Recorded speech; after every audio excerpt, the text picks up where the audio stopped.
These are some of the key highlights in the Joint Stakeholders Report compiled by the Working Group on Human Rights (WGHR) in India and submitted to the Human Rights Council in January. This report was a part of a review into India's human rights situation under the Human Rights Council's Universal Periodic Review. The report slammed India's poor records in securing the rights of its citizens. As India claims to move ahead with developmental agenda, no development can be at the cost of crushing of fundamental rights of dissent and protest, which are the basic elements of our democracy, said Henri Tiphagne, the convener of WGHR.The Universal Periodic Review is a unique process established where the United Nations Human Rights Council came into being in 2006. The objective is an examination of human rights records in all the 193 member states with the goal of improving human rights throughout the world. The latest UPR was conducted in Geneva in May 2017. In this process, the prevailing human rights conditions are put to review in front of all the countries, non-governmental organizations, civil society groups and independent human rights activists who provide a critical insight into the human rights conditions while making relevant recommendations to the country under review. The number of disappearances runs into the thousands in Kashmir alone, with 2080 mass graves ordered to be investigated. The recommendations received by India ranged across various subjects such as the abolishment or a moratorium on the death penalty, the ratification of the Convention Against Torture, which India has signed but not ratified, the criminalization of marital rape and to repeal, amend Section 377 of its law, which criminalizes homosexuality. Other recommendations included providing justice to victims of religious violence and a law to protect human rights defenders. 6 countries asked India to ratify the International Convention for the Protection of All Persons from Enforced Disappearance, which it signed in 2007. The number of disappearances, as documented by the Jammu and Kashmir Coalition of Civil Society, runs into the thousands in Kashmir alone, with 2080 mass graves ordered to be investigated. The wide range of recommendations testify that the world's attention is glued to India as she continues on the path of becoming the world's largest economy. However, India has put all the recommendations on hold, and thus appears to display a disinterest in putting any into effect. The conventions have still not been ratified, signaling that all is not well with governance procedures in India. The statistics are not in favor of a rapidly developing country either. In 2001, India dropped from 55th to 100th on the Global Hunger Index, and 136th on the World Press Freedom Index. The attacks on social activists and journalists have increased, resulting in the deaths of eminent figures of public life. This has been a consistent story, no matter to which side of the political spectrum a particular government is aligned.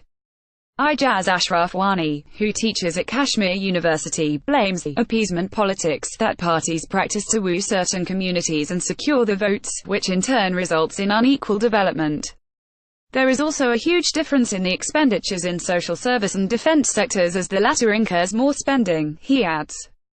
Since the Narendra Modi government came to power, Hindu cow vigilantes have launched more than 60 attacks on people accused of stealing, selling or eating beef. Caste, a form of collective unfreedom, according to Professor Javed Alam, still continues to divide Indian society, with suicides due to caste-based discrimination in Hyderabad University and Jawaharlal Nehru University, among many other places. Oxfam India found that 57 billionaires in India own wealth equal to that held by 70% of the population to suppress dissenting voices against state policies. The government has invoked a sedition law against 3 students of Jawaharlal Nehru University, and an investigation was begun against Amnesty International. The incumbent government, with 34% of members of parliament reportedly facing criminal charges, is the zenith of right-wing politics in India, which in no way implies that preceding regimes have been liberal or humane. The government caters to the most powerful, the ones who finance election expenditures, and not the genuine welfare of the public, said Hiba Ahmed, a doctoral candidate at Jawaharlal Nehru University. Oxfam India found that 57 billionaires in India own wealth equal to that held by 70% of the population. The Indian constitution, which enshrines fundamental rights for its subjects, has found little praxis as the list of rights available to citizens has been frequently violated. The right to equality, life and freedom of expression, of association, of speech have evidently been tampered with. Courtesy caste, use of sedition law, detention under PSA and AFSPA, and more importantly by the failure of judiciary to dispense justice in a proper time-bound framework. Armed Forces Special Powers Act (AFSPA) was repealed in Tripura in 2015, but continues to remain in operation in most of the northeast states, and Jammu and Kashmir. Pakistan and Switzerland both recommended the scrapping of AFSPA, which grants near impunity to armed forces. But successive governments have failed to effect a change using the pretext of maintaining law and order. A violent uprising in Jammu and Kashmir in 2016 was met with brute force, killing more than 90 people, injuring around 15,000 and blinding hundreds due to the use of pellet rounds fired by shotgun. The year was termed the world's first mass blinding.